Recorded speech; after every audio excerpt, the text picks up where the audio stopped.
brought up the keyword today, which is spouse, right? Well, let's talk about how the word spouse can cost you. Okay. I have a client who very successful in the MLM, multi-level marketing business. And he had a trust done where it said,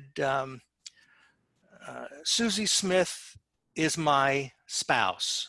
And the next sentence, this is in the preamble, the first paragraph of the trust document, the primary beneficiaries of this trust are my spouse and my children. So you have one sentence which says, Susie's my spouse, and then this trust is set up for the primary benefit of my spouse and my children. That was decades ago. 20 years later, divorce. And this is an irrevocable trust, very important, irrevocable, okay? The trust provisions are basically very generous to the spouse. But the problem is, and I know what my client intended, that the person named as his spouse, although that was true at that time, he did not intend for the spouse to keep being able to draw money on assets that he put in after the marriage was over. But the spouse is saying, oh no, this document says the spouse is the primary beneficiary of this trust. And of course, our argument will be, well, now you're a former spouse, but that spouse is saying, well, I was named in the first paragraph of the trust, and therefore I've got this, basically this gravy train of income for life, whether I'm still the spouse or not. The problem in the drafting of such a document is that what we call the dispositive provisions, the provisions where you say, when is income and principal going to be paid out to whom?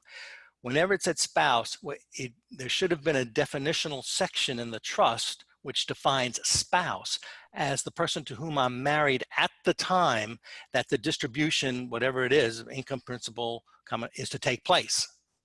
Not just, Susie and leave it at that, because then this is how we get into litigation, where one spouse thinks, well, that means me for life, because I was the spouse at that time, and the documents talk about income and principal going to the spouse, but the husband never intended that provision to apply once the marriage was over. So it's so important, and with one paragraph defining what spouse means, to lock it down. We call it a floating spouse provision. That is, the person to whom I'm legally married at the time of, at the time that we need to know who the spouse is, which is when income and principal is going, not just at the outset of the trust. So that was a poor drafting on the part of the attorney at that time, and now it costs my client a lot of money to resolve that. And Keith, I think that's really the importance of working with an attorney that has probate and trust litigation experience, right? Absolutely, because you have to be able to, as a draftsman, as doing the transactional work, you have to be able to foresee, well, how will this play out when things go sideways, when the love has stopped, shall we say. And same is true in the business setting with business partners. That's why very often I think of worst case scenarios, and I may come across as a little bit pessimistic to some of my clients, but really that's what I'm paid for, is to think of what could possibly go wrong. And then I can plan accordingly. And I think this case the one I just described, might actually go up to the California Supreme Court, because there's a lot of money involved and both sides are set in now. But it could have been avoided entirely with one little paragraph. And how long have you been working on this case so far? About a year.